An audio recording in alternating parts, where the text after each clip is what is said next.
Demoramos, mas estamos de volta com as nossas análises do The Chosen episódio por episódio, onde a gente comenta um pouco sobre as escolhas teológicas que são feitas, elementos de reconstrução que são colocados ali e trazemos também a mensagem dos episódios. A gente sempre traz uma mensagem, né? Um mundo cópia, esse programa que vocês estão acostumados já aqui no nosso canal, onde a gente analisa e conversa um pouco sobre o episódio, fazendo um devocional, basicamente, em cima do texto. Mas eu quero poder comentar os pontos polêmicos do The Chosen também. Então não esquece os seus comentários. Iago, nesse episódio, comenta tal coisa, comenta tal decisão, comenta isso. Traga as suas dúvidas sobre The Chosen. Eu quero poder, a partir dos comentários de vocês, responder às decisões que são feitas. The Chosen é uma peça de ficção baseada no Novo Testamento. Então, certamente, há escolhas que são passíveis de crítica e de análise. Eu quero que vocês me ajudem justamente nisso aqui nos comentários. Foi depois que eu fiz a análise teológica do primeiro episódio, por exemplo, que vocês levantaram a questão se Maria Madalena era prostituta ou não, e eu fiz um vídeo inteiro respondendo essa questão. Quero poder lidar com mais perguntas de vocês. Tem uma particular que tem voltado muito, a gente deve tocar nesse assunto a qualquer momento. No episódio de hoje, nós vamos olhar para o chamado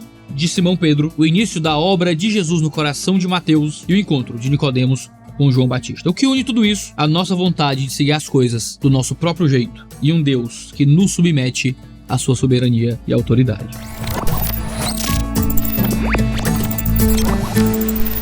No último vídeo que a gente fez, a gente comentou sobre o encontro de Jesus com as criancinhas. Um episódio que nos dá a expectativa de ver Jesus recrutando os seus discípulos e saber como é que ele faria isso. No entanto, não é isso que acontece de imediato, o que assemelha muito com a vida real. A gente espera que Deus haja de uma forma, mas no decorrer dos eventos que a gente vivencia, as coisas tomam rumos diferentes. Deus, em sua soberania, guia a história do mundo de formas que muitas vezes nossas expectativas são quebradas. No entanto, ele tem o mundo em suas mãos. Ele guia a vida de todas as pessoas da Terra e nada foge do seu propósito. E é isso que a gente encontra no episódio 4 da primeira temporada de The Chosen, onde mostra como cada coisa está no controle de Deus, mesmo que as nossas expectativas sejam quebradas, ele guia tudo de forma que no final seja glorificado e desenvolva o seu plano perfeito. O quarto episódio dá continuidade à relação turbulenta entre Simão e os romanos. É noite e Simão está guiando um barco de soldados para cumprir o seu acordo de entregar outros judeus que estavam pescando no sábado. Nessa busca, Simão avista uma rede de pesca e, quando averigua, percebe a letra Zain em hebraico, o que seria o equivalente ao nosso Z, o que indicaria que aquela rede pertence a Zebedeu e os seus filhos, Tiago e João. Em dúvida sobre qual caminho tomar, porque não queria entregar seus amigos, mas tinha medo dos romanos, Simão Pedro decide guiar um barco por uma rota que os faria bater em um banco de areia, danificando o barco e impedindo que ele progredisse na busca. Simão Pedro chegou até ali porque acumulou dívidas de impostos contra Roma. Mesmo que essa história não seja canônica, não está em nenhum lugar da escritura, a gente pode ver o impacto das decisões que nós tomamos ao longo da vida, visto que até aqui Simão é representado como alguém impulsivo e talvez suas dívidas com Roma não sejam simplesmente por causa das taxas abusivas e da sonegação dos publicanos. Pode haver uma série de outras más decisões associadas a isso que levaram Simão a estar naquela situação financeira. Ele decidiu fazer um acordo com os romanos para livrar a própria pele e a pele da sua família e se viu numa encruzilhada em que novamente sua vida estava em perigo e ele tinha que tomar decisões novamente. Ele teve que escolher entre entregar os amigos ou arriscar a própria vida ao fazer os romanos encalharem. De fato, as nossas decisões não impactam somente a nós mesmos. Aqueles que são próximos são afetados por elas. Uma má decisão, um jeitinho brasileiro, uma mentira contada que é descoberta pode trazer mal para aqueles que estão à nossa volta. Por isso, as decisões que nós tomamos precisam ser guiados por aquilo que a Escritura chama de sabedoria. Isso não impede que as circunstâncias ruins possam acontecer, afinal a gente está em um mundo de pecado, mas a chance do mal vir sobre nós sempre diminui quando a gente tem uma boa sabedoria. A seguir, no episódio, já em terra firme, o centurião ameaça Simão Pedro com uma espada e corta a sua orelha. Aqui nós temos uma boa jogada do roteiro para conectar essa parte da série, que não é canônica, com aquilo que de fato é, pois isso vira um foreshadowing, como a gente chama, um prenúncio, uma motivação pro ato de Simão contra o servo do sumo sacerdote quando eles vêm capturar Jesus. Diante de uma situação dessa, obviamente Simão se desespera e junto com seu irmão André vai falar com Zebedeu e os seus filhos. Ele lhes conta do seu acordo com os romanos e o que o levou a fazer aquilo. E então pede ajuda a eles através de um plano que ele tem, mostrando a eles a marca da rede que ele havia visto. Simão lhes fala que os romanos devem estar à procura deles e eles deveriam tomar cuidado. Zebedeu e os filhos rejeitam a ideia de Simão e o deixam sozinho com André. Isso é mais uma forma de construir o personagem aqui. Poderiam ter mostrado Simão orando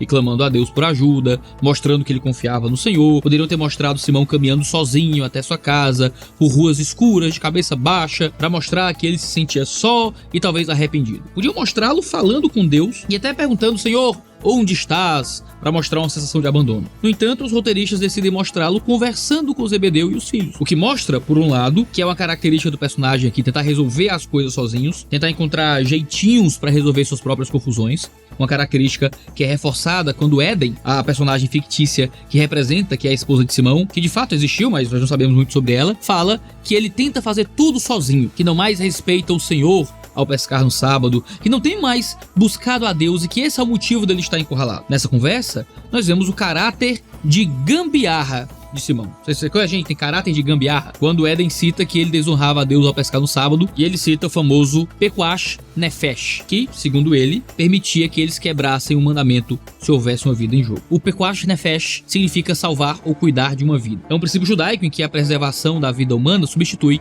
qualquer outra regra da Torá. O que Simão faz aqui nada mais é do que dar mais um do seu jeitinho. Assim como havia aqueles que usavam o princípio da Corban para não ajudar os pais em necessidade, Simão usou esse princípio para benefício próprio. Ele queria uma brecha na lei para continuar fazendo as coisas da forma como ele queria fazer. Porém, não havia justificativa, porque foi ele quem se colocou nessa situação. O Pequash Nefesh não tem precedentes para ser aplicado a Simão aqui. A hipocrisia e o egoísmo de Simão é tamanhos que ele esquece até mesmo da sua sogra, que realmente estava com a vida em jogo. Quando ele chega em casa, Eden e seus irmãos estão conversando e logo Simão descobre que era por causa da mãe de Eden, que estava muito mal e eles precisavam cuidar dela. Simão se recusa, porque já estava dando o máximo de si para salvar a si e a Eden. A inclusão de mais uma pessoa seria absurdo. E é a partir daí que ele e sua esposa começam a brigar. Ele mostra o quanto estava diante de Deus, seguindo apenas os seus próprios princípios. Ele quer aplicar Pequash Nefesh para si, mas não para sua sogra que estava muito doente. De forma análoga, nós podemos encontrar brechas tanto na lei dos homens quanto na lei de Deus para respaldar os nossos próprios jeitinhos. Como Simão,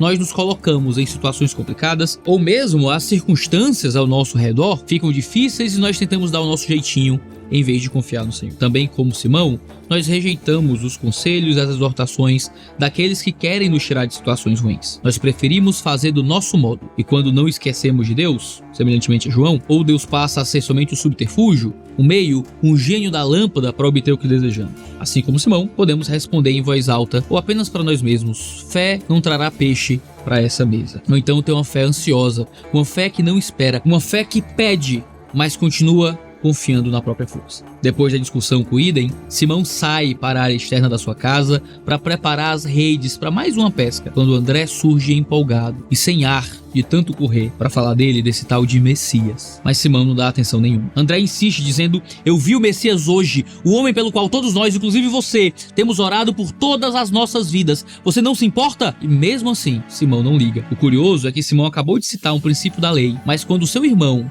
chega para lhe falar do Messias, aquele que está acima da lei, ele não dá a mínima. Simão conhece a lei. Ele pode ter memorizado vários versículos como judeu. Ele ainda pode saber de cor o Pentateuco. Mas ele demonstra não ter fé alguma, não vive conforme Deus se agrada. Simão mostra desesperança quando diz que queimou todas as pontes, mas André insiste, demonstrando fé, dizendo: não importa, os romanos não importam, se o Messias chegou, qualquer coisa é possível, você não vê? Essa é uma verdade, uma convicção que deve nos guiar. A fé precisa encontrar sua âncora em Cristo, senão nós seremos tomados pela desesperança e nós queimaremos todas as pontes. Nós teremos teologia, mas não teremos o Messias. Simão parte para pescar, deixando André para trás, que percebe a presença de Mateus, que fora mandado por Quintus para vigiar Simão. No breve encontro que Mateus tem com Simão, depois de ter sido visto por André, Mateus lhe aconselha a se entregar porque seria menor dos males. Mateus diz que o que ele estava tentando fazer era impossível, isso é, humanamente impossível. O personagem de Mateus, sob a premissa de ser um cobrador de impostos, é retratado como alguém racional ao extremo, alguém que vê o que está em volta e responde de forma extremamente analítica, que passa por um minucioso estudo das probabilidades e das condições. Mateus, o publicano, faz parte do segundo núcleo desse episódio. Ele é convocado por Quintus, o pretor, para seguir Simão. Esse também é um encontro bem interessante. Quando Mateus está na presença de Quintus, Quintus comenta: vocês adoram o mesmo Deus e ainda assim estão divididos. Dizem que os romanos dominam os outros povos, mas descobri um segredo. Vocês querem ser dominados. Vocês querem uma desculpa para reclamar. Faz parte da sua natureza. Acertadamente, Quintus percebe a desunião dos judeus. Ao longo do Antigo Testamento nós vemos isso várias vezes. O povo abandonando a Deus, tribos guerreando entre si, o reino dividido, o reino do norte contra o reino do sul, uma série de comportamentos advindos do pecado. A crítica de Quintus é pertinente porque é como se ele dissesse: nós temos vários deuses e não somos divididos como vocês que dizem ter um Deus só. Vocês seguem ao único Deus, mas não a unidade. Que Deus é esse? O pecado faz isso. Além da desunião, ele traz toda uma série de comportamentos que testemunham contra o nosso Senhor. Os judeus se diziam ser o povo de Deus, mas estavam todos desunidos, e isso também é uma crítica velada ao próprio Mateus. Ele, sendo judeu, não estava unido ao seu povo, mas era justamente visto como cão e traidor, porque era cobrador de impostos para Roma, que dominava e explorava o seu povo. O personagem de Mateus é muito racional. Nesse episódio, nós vemos que ele está atento para aquilo que Simão estava tentando fazer e constata que é impossível. Por impossível, ele quer dizer humanamente impossível, debaixo de seus cálculos meramente intelectuais. Como judeu, Mateus também devia conhecer a Torá e tudo o que Deus fez no Antigo Testamento. Mas agora ele é retratado como o homem do dinheiro, racional e prático. Ele sabe que não há impossível para Jeová, mas ele também parece ter abandonado a sua fé, como Simão. Ele e Simão precisam conhecer as limitações humanas. Simão tem que reconhecer suas limitações, Mateus tem que reconhecer que Deus não tem limitações, e aqui a gente percebe como as histórias desses dois futuros discípulos vão se juntando. Quando sai para pescar, Simão entra no mar sozinho, e é seguido por Mateus, que fica à beira da praia, acompanhando com o seu cachorro. Tem algo importante aqui. Simão está completamente sozinho. Mateus pelo menos tem um animal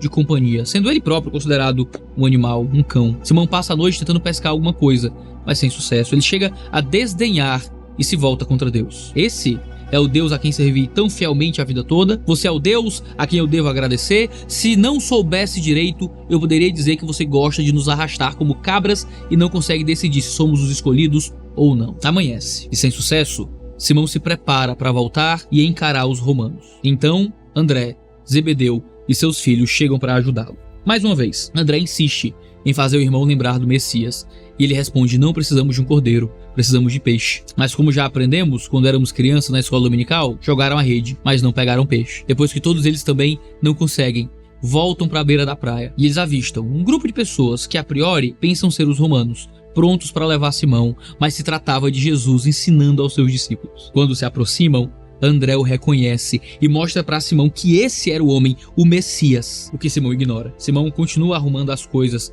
para o desembarque. Estava ali, diante dele, o cordeiro, que ele precisava muito mais do que os peixes. Mas ele não tinha percebido isso, porque muitas vezes nas nossas necessidades, nós somos cegos para a nossa verdadeira necessidade. Quando falta aquilo que a gente julga tão importante, a gente ignora aquilo que coloca as importâncias em perspectiva. Então, Jesus pede para subir no barco, para que ele pudesse ser melhor ouvido pela multidão. Aqui há um detalhe interessante. Quando Jesus sobe no barco, nós percebemos que o olhar de Simão está no mesmo nível que o olhar de Jesus. Põe na tela aí, Tuller, para o pessoal ver. Por meio desse recurso cinematográfico, o diretor nos mostra que Simão o vê como igual. Para Simão, até então, aquele homem era apenas mais um homem. Jesus pede que Simão e os outros pescadores fiquem e ouçam, especialmente Simão. Então Jesus conclui seu discurso à plateia utilizando o contexto em que ele estava. Ele usa a ilustração da rede de pesca para dizer que seus discípulos devem ser como pescadores, que jogam redes para que muitos sejam reunidos, e depois ele próprio separaria os peixes bons dos ruins. As pessoas que estão ali, em sua maioria, se dispersam. Somente Madalena, Tiago menor e Tadeu ficam. Jesus desce do barco, pede para Simão jogar a rede, e o resultado, apesar da relutância de Simão, é a famosa pesca maravilhosa, onde a rede se enche de vários peixes enormes. De fato, eles não estavam nem em alto mar, onde seria mais natural haver peixe, mas na beira da praia, e ainda estava de dia. Geralmente os peixes são pegos à noite, e é tanto peixe que o barco quase vira. Simão fica assombrado, fica maravilhado diante daquele milagre, desce do barco, e então se olhar para Jesus não está mais no mesmo nível. Ainda em pé, se olhar para Jesus é de baixo para cima, uma forma de mostrar que diante dele estava alguém que ele reconhecia como uma autoridade, alguém maior do que ele. Mas Jesus não. O olhar de Jesus ainda parece olhar no mesmo nível. Jesus, o Deus encarnado, não usa como prerrogativa ser Deus para se colocar acima dos outros. Na sua humilhação por meio da encarnação, ele se faz semelhante aos homens. Então Simão se prostra e se arrepende dos seus pecados. Se aparta de mim, eu sou pecador. Jesus novamente se coloca no mesmo nível de Simão, assim como fez com as criancinhas no episódio anterior, e diz: siga-me. Irresistivelmente, Simão o segue. E Jesus também chama Tiago, chama João, os Boanerges, os filhos do trovão, o que é elencado ali por Zebedeu. Eles titubeiam preocupados com a mãe, o que a mãe vai dizer se eles não aparecerem para o jantar, mas o pai responde com alegria que eles foram chamados pelo homem pelo qual eles oraram a vida inteira. Não faz sentido perguntar o que é que vai acontecer se eles não aparecerem para o jantar. Jesus tem prioridade sobre tudo e eles o seguem, eles partem e Zebedeu fica para arrumar os barcos e levar os peixes. Mateus constata que o que acabara de acontecer era simplesmente impossível. Por meio desse milagre, Jesus desfez a descrença de Simão. Ele foi amoroso, porque Simão passou o episódio inteiro ignorando a Deus e ainda disse coisas ofensivas contra ele. E Simão sabia disso. Ele foi pego no flagra pelo próprio Deus e mesmo assim, Jesus foi amoroso e perdoador. Não somente isso, mas o chamou para ser um pescador de homens para ele. Esse é o poder do Messias. Ele quebra as nossas descrenças, ele joga fora a nossa desesperança, ele restaura a nossa fé, ele tem o poder do impossível. Muito mais do que trazer peixes enormes no raso, traz pecadores à salvação. Mateus, no entanto, não estava no momento dele ainda, mas certamente aquilo foi mais uma marca de Cristo na vida dele, porque a nossa salvação pode ser como a de Simão, poderosa,